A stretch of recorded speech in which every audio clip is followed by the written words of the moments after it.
Hello, my name is Mary Murray, and today I'm interviewing Kenton Dickerson for the ADA in Tennessee History Project. The date is April 23rd, 2025, and we're in Nashville, Tennessee, and Kenton joins us via Zoom from Chattanooga, Tennessee. Kenton, I'm happy you're here. As you know, the major goal is to contribute to a historical understanding of a disability experience and the ADA in Tennessee. So let's get started. How about we start with just telling me a little bit about yourself, whatever you're comfortable sharing. Okay. My name is Kenton Dickerson, and I have been involved with people with disabilities since, the early 1980s. Started out working for the University of Tennessee at Chattanooga in a program that we called the FACE program, and it was helping people with disabilities find jobs. I worked there for about 4 years, and then I went to Chattanooga Cares, dealing with AIDS education for another 3 or 4 years. Then I changed to the Center for Independent Living in Chattanooga, which is called Track and Trail. And I was actually the director there for a couple of years before coming to Nashville. So I've had a lot of experience working with people with disabilities and dealing with some of the problems that they faced both before the ADA and afterwards. It's been a learning experience for all of us, I'm sure, because when I started, there was no accessibility, or there was very little, and it was very difficult to deal with trying to help people, particularly find jobs. But that's where I come from. So that's your work background. Yes. And is anything specific with your own personal identity related to disability? My wife is pretty severely disabled. She has 2 artificial hips and 2 artificial knees. And I am moderately to severely hard of hearing. For her, it makes a lot of difference. For me, the main thing that I have experienced with my disability is closed captioning, which I love.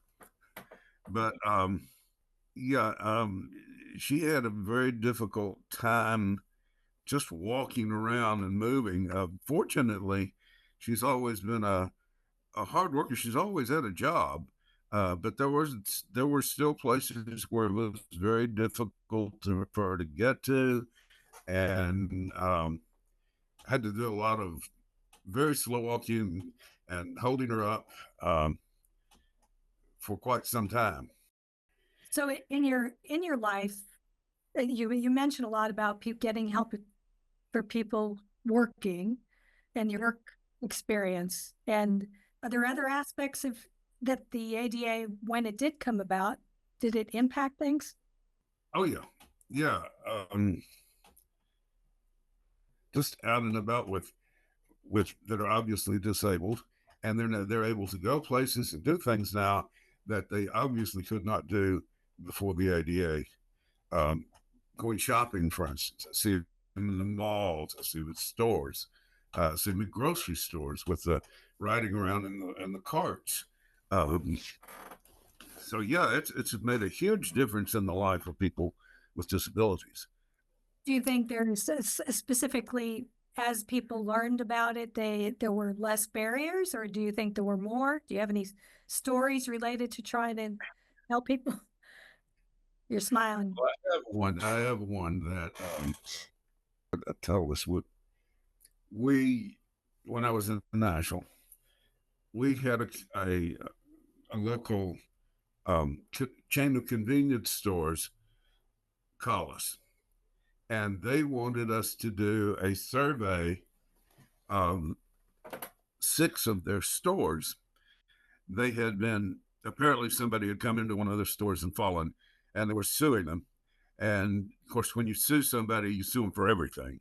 So they were claiming that the stores weren't accessible. So we went around and I did actually surveys at 6 of their stores and gave them a pretty thorough report.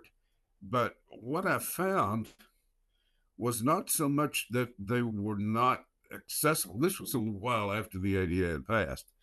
But the way they were operating their stores made their accessible features inaccessible. For instance, they have an accessible bathroom that you go down a hall to get to. Well, they would stack their unused stock in that hall, which of course you can't get a wheelchair down or a walker or crutches, and that made their accessible bathroom inaccessible. The same thing with accessible walkways to get into the store. Some of the stores were fairly old, and they had curb cuts and things, but then they would place a waste can in the middle of the sidewalk where it blocked the door. Um, and that's even after you know um, the ADA was passed, and that's what I would call, and what most people call, maintenance of effort. Um, they had the accessible places, but they didn't keep them accessible. And I think I went around to some of them after I'd done the survey, and we had made maybe a few pennies to, to move a trash can, or a different place to stack your stock, or move something out of the way.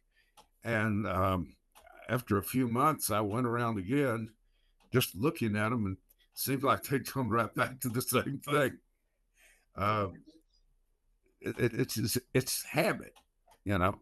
It's people looking at things as if you don't realize that if you don't know somebody that has a disability, or you don't have a disability yourself, it's often that people don't realize, and that's kind of what I have found, um, in that there's a lack of training of staff, lack of um, just basic understanding of what human needs are. Yeah, I was going to ask you more about that. So your efforts were to identify what they needed. Did you find that it was a lot of education, or it was more attitudes, or? Well, I think it was more education, um, particularly in that particular instance. I think it was their lack of training. Um, when they just wanted us to tell them what to do so they didn't get sued, and we did. And then they just went back to the same thing because it never incorporated their recommendations into the training of their staff. And of course, staff is turnover is a big thing in those convenience stores.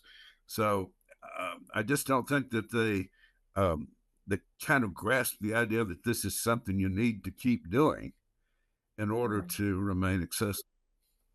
Now, in your own experience with working in different settings with your own disability, did you ever encounter people that didn't accommodate you? No, um, I really didn't need an accommodation until about 2010. I worked for the state of Tennessee for about a year, um, and they did provide me an accommodation, because what I needed was, since I was on the phone a lot, I needed headphones, because with the telephone receiver and feedback, it was just crazy. But they did provide me with that. what I did find is that they had no idea what the ADA was about. Um, we went to they they made me go to this training session about human resources and discrimination. And the first thing that the lady said when she talked about racial discrimination for a minute, and then she talked about the ADA, and she said, "Well, the Title II of the ADA covers medical facilities." And I was, "This is crazy. You don't know what the ADA is about. Title II is state and local government, and it covers not just medical facilities, but everything that the state does." And but it was at a meeting. I didn't want to embarrass her, so I didn't speak up. I did kind of make a note of it afterwards. Um, but another thing was when I was still working for the SIL before I went to the work for the state. Donna will probably remember this. Um, they had they invited us to come out to the Tennessee School for the Blind and do a presentation there about what we did. And so the same lady, and she had all of this information in printed material at the School for the Blind. It didn't have any braille, didn't have anything on disc, and just it was like, what are you talking about? These people, they still don't know. And this was in 2010. That was 20 years almost after the ADA had passed.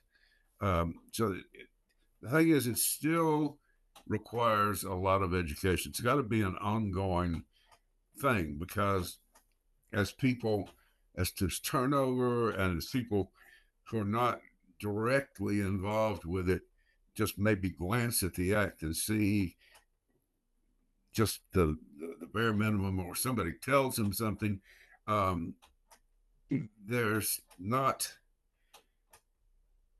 a lot of knowledge being passed around. It's just really kind of hit or miss, and that's too bad. That makes me think, if you're saying that's one of the things you need, what would you say if the world in the future, what that looks like for a better options for the Uh, I would say that when companies are training their staff, there needs to be at least a unit in their training material about the ADA and maintenance of effort and just what it requires. I don't mean they have to go through all the technical manuals because that would take forever, but just their basic requirements that people need to comply with that are even very easy to do. And there's self checklists that you can get from ada.gov that pretty well takes care of you, and you can do a very easy self analysis. But people don't think of doing that. And maybe there needs to be more publicity about the kinds of things that are available. But I don't know, people just don't know about it, and it gets out of their mind. They get um, what do you say? Comply with they get busy with day to day activities and their goals and their projects that they're working on, and they forget. And it just needs to be reminded occasionally that that there is such a thing as accessibility, and that um, it's better for everyone. It's like was to say, accessibility benefits everyone. I like the fact that I don't have to go up a bunch of steps. I'm getting old, and fat and and it's getting hard. Um, but the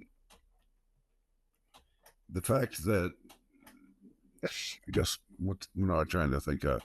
Another part of getting old is the fact that I lose my train of thought. Um, I do too.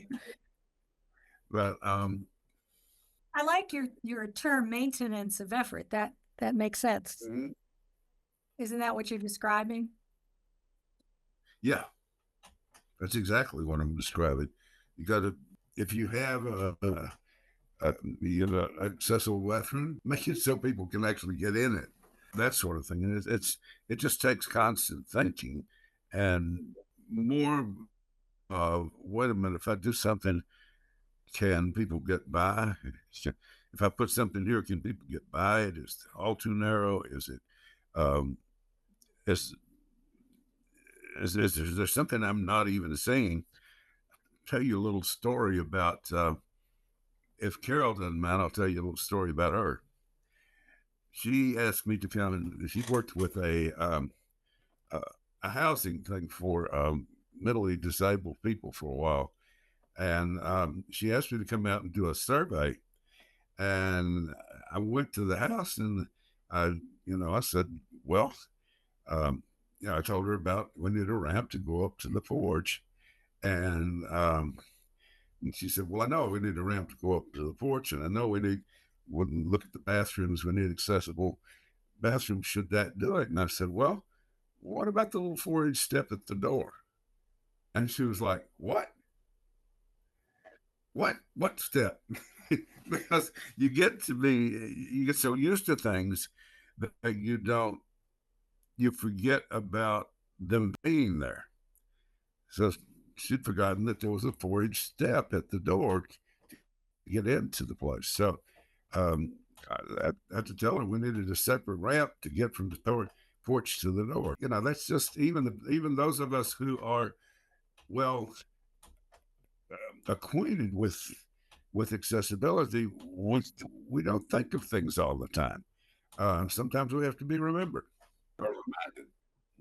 Well, in your experience with advocacy and activism, it sounds like that's a great example of that. But are there Yeah. other stories that you might be able to share? I did a lot of work. This is not necessarily for the ADA. Did a lot of work with Fair Housing Council, which is because the ADA nothing's it's confusing for people who run apartments because the ADA applies to some of it, but not all.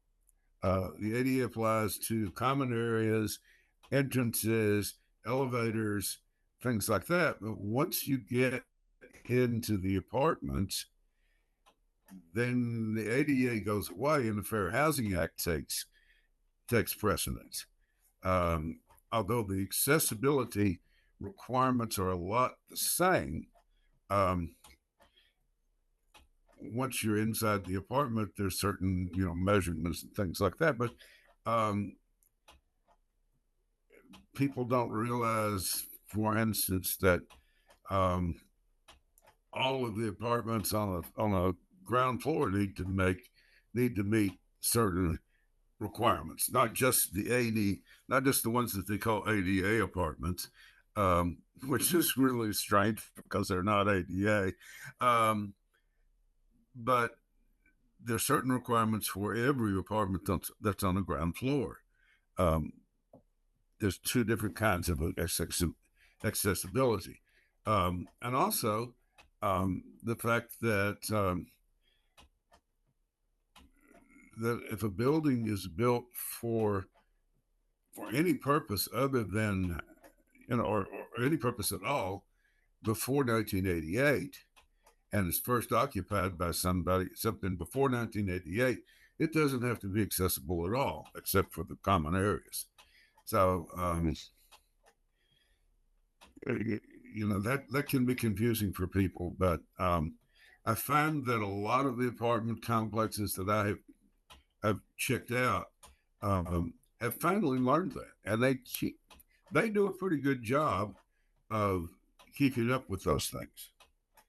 I wish businesses and and other people would do the same. Think the community is different because of Oh yeah. advocacy? Oh, absolutely. It's certainly not perfect, but um, the difference is amazing. Um, Even with lack of accessibility that some places have, for instance, um, lack of sidewalks, lack of curb cuts. Tell a story of myself. I moved into a neighborhood here in Chattanooga that has no curb cuts. I didn't think about it until I started walking around, and I thought, where are the curb cuts? And this neighborhood was built after the ADA went into effect, but just I guess nobody told the codes enforcement here that they needed to do that. But yeah, totally, our sidewalks are totally inaccessible, and I just didn't notice it. I felt, oh Lord, how did I do this? But there again, you don't think of everything all the time. How do you approach things like that? Do you ever feel like when you're advocating in situations, do you feel which battles you take on or what's risky, what's worth doing? Yeah. Um, well, for instance, we took on the city of Goodlettsville, and particularly I was working for a client, one of our cell clients, but in doing the advocacy, we had to point out she was complaining about not being able to get into City Hall, and I went and did a survey, told them what they needed to do, and finally they got around to it. But there was one of their city council members who was an older gentleman, and he was totally against it. He was like, "She's not even disabled. You can go to a doctor and give them $50, and they'll say you're disabled." And he was actually their lawyer corrected him on that. Um, but they finally came around, and that was one of the things that we got was that the city hall now in Goodlettsville is accessible. Um, the same thing, the same client for she had a problem with a laundromat, and I came in, I went and did a survey, and I was just looking around, and finally the owner saw me, and I must have not looked casual enough. But he came and said, "What are you doing?" I said, "Well, I've been asked to do this." And he said, "Well, who's going to make me do that?" And I just said, "Well, Department of Justice will do so. Will do it." And he finally put in a little ramp. But all he needed was just like a 6 foot piece of asphalt to get up to the sidewalk, and he finally did that. So you can look around and make some. You see where you have made some difference for some people. It's often for one person that you're doing advocacy for, but the advocacy improves things for everybody else. Um, we did a survey of an apartment in Antioch, and there were steps everywhere. This was a new apartment building. There were steps everywhere. That's the one time that we ever filed a suit um, through the Tennessee Fair Housing Council. Um, there was a whole, there was a, it, this was a group of apartment builders who managed the whole chain of apartments, and none of their places were accessible. So we had to take them to court. Um, I had to do a deposition. We didn't have to actually go to court because I think they settled out of court. But they finally had to come up with a plan to do what was at least uh, um, readily accessible in those buildings, because some of them you just couldn't. You couldn't tear them down and make another place, but they were purposely building them so that they weren't accessible. Purposely. Yeah. Well, I heard that they finally went before the Tennessee Housing Authority, and somebody asked him, one of the people with the Housing Authority asked him, well, what would you do if you're designing one of these places and your designer told you that you needed to make it accessible? And they literally said, we'd get another designer. Yes, they wound up losing a bunch of money, but that I don't see. Some people, when it first started, the ADA first started out, there was some resistance. The mayor of Knoxville, for instance, if I remember correctly, was, he was like, well, we got our own building code. Why do we need to adopt an ADA code? We got our own building code. Well, I don't know for certain, but I would imagine that a good bit of Knoxville was not accessible at the time. I have heard people say when it first came out, well, you people with disabilities just ought to stay home. Shouldn't be. Why do you have to go out? Just send somebody to do what the things you need for you. Send somebody else to do it. Why do you have to go out?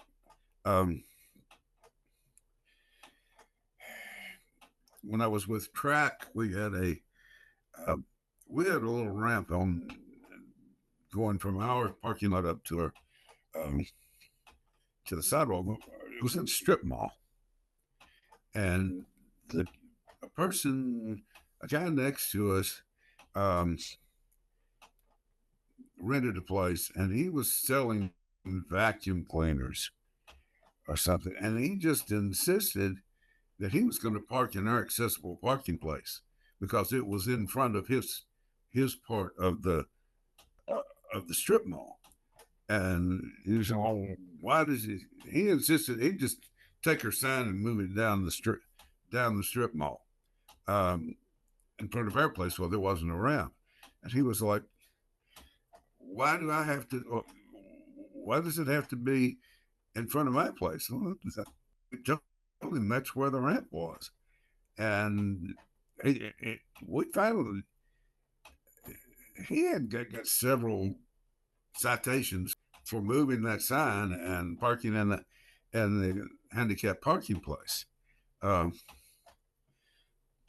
funny thing was, he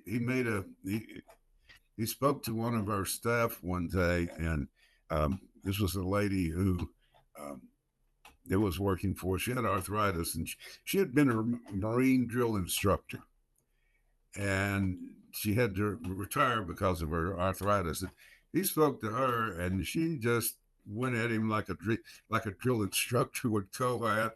I think that's probably when he moved. But yeah, that's just a funny thing. But I think he learned a few words that day. I guess it sounds like it's all different kinds of approaches you have to use when you're advocating. Oh yeah, some people are like, oh well, I didn't know that. We'll do what we can, and others are, well, too bad. And so there's a whole bunch of different approaches that you have to take. You can be nice, you can be forceful, and nice, and it can sometimes just be a Marine drill sergeant. But yeah, it just depends on the people and what their attitude is.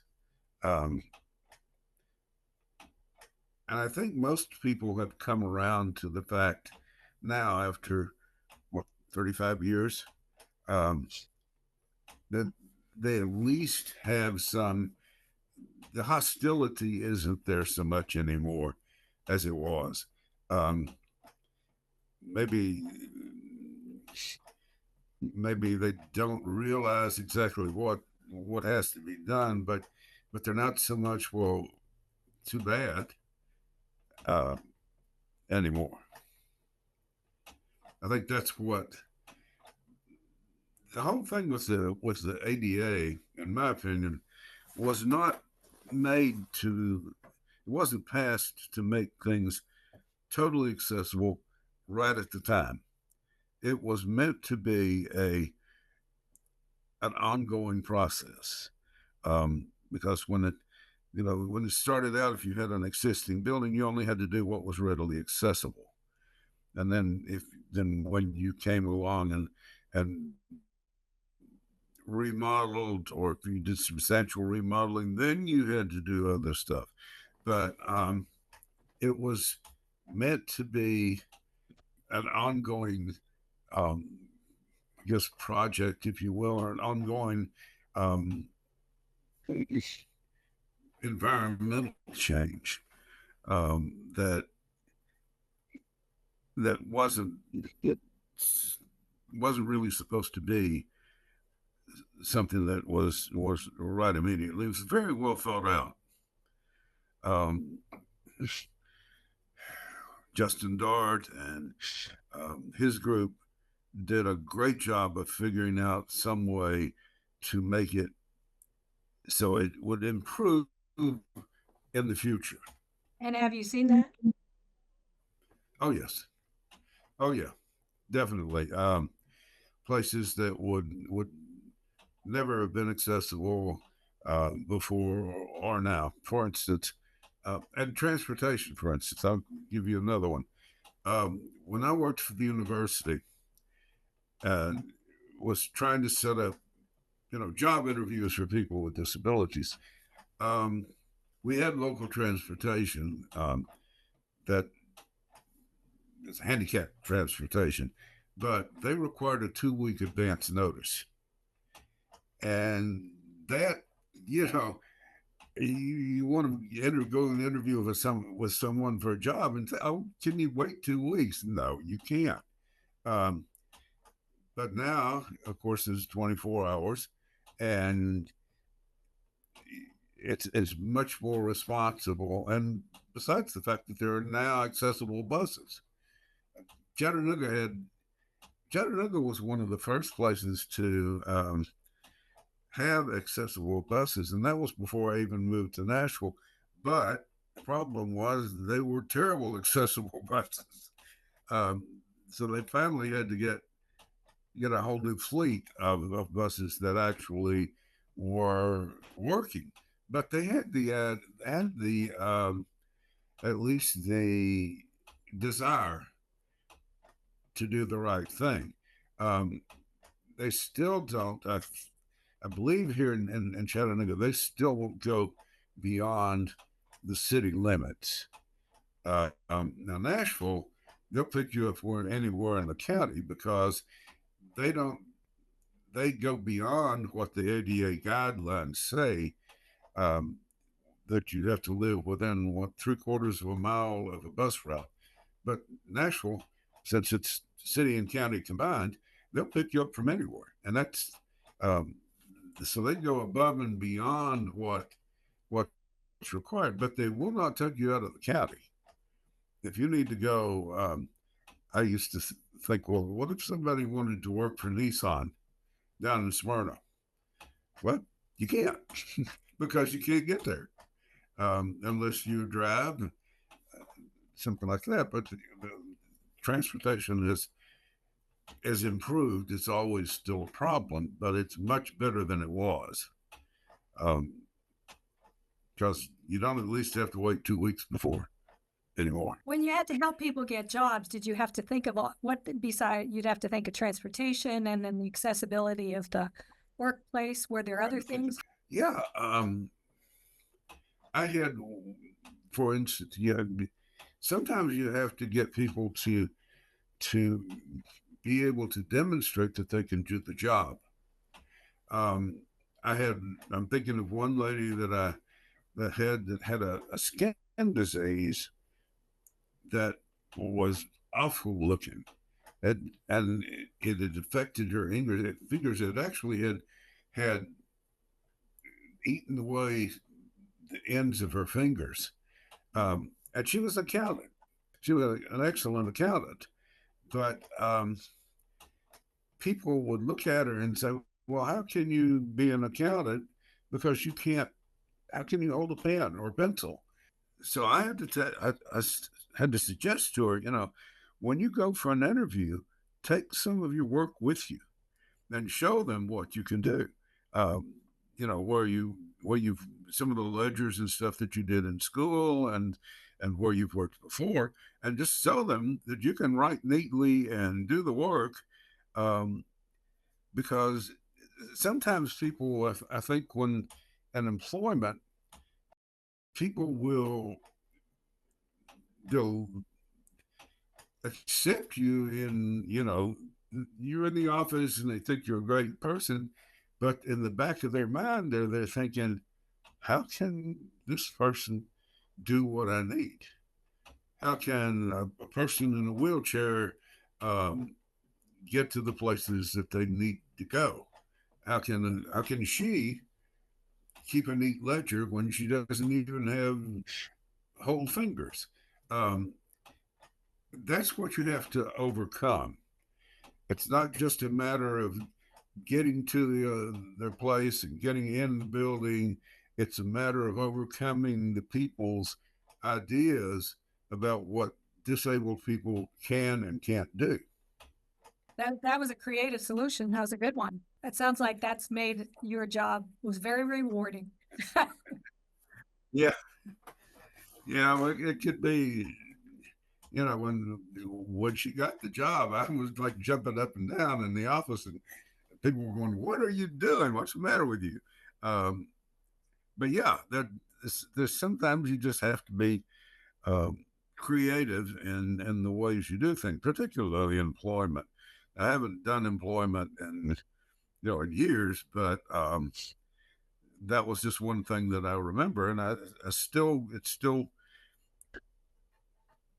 is, I think, prominent um, in people having preconceived notions about um, what people with disabilities can and can't do. Um, I was watching a certain television broadcast around the 20, or just a little bit at the end of January. I'm not going to mention names, but there was a plane crash in Washington where two planes came together, and people were saying, well, that's because, you know, the FAA hires people who are mentally ill or epileptic or dwarfs. I remember specifically saying dwarves, and that's why the two planes crashed, because they those people can't do the job. And like I say, I'm not making any accusations, but that's what I remember. And what went through your mind with all your experience? You're a fool. No, I remember you really don't have no clue about what people can do and what people can't do, and what you're just making generalizations. Like, not everybody at the FAA is a traffic controller. Not everybody, and why can't a dwarf be a traffic controller? They make chairs that go up and down, Uh, so I was just the idea of people sometimes thinking that folks with disabilities are not like us. They're for some reason they're just not um, equal. Frustrating. Yeah, very frustrating. But that's my political statement for the day. Well, in just wrapping up, thinking, is there anything else that you wanted to share that we haven't talked about? I'm thinking that is there still a long way to go. For instance, um, in transportation and getting around, like this, where I live, the nearest elementary school is like 3 miles away, and there are sidewalks, actually sidewalks with curb cuts that get down about 2 miles of that, that kids could walk on if they wanted to go, if they wanted to walk to school.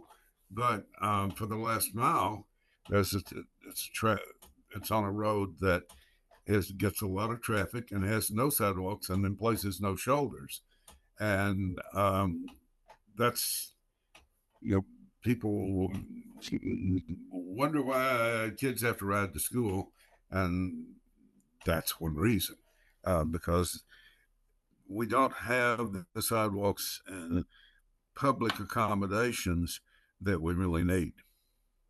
There's more to be done. There's much more to be done, but I can say it's a whole lot better than it was in 1991. The ADA has done wonders in terms of making the world more accessible, um, and just better off for people who have disabilities. I appreciate you taking the time today. It is a perspective that I think is important for us all to remember. And I appreciate all the work that you did, because you did make a difference. I hope so. I want to go back to those places and see if they're still blocking the bathroom doors, but I'm not driving to Nashville just to see that. I'm curious to know now. Well, thank you, Kenton.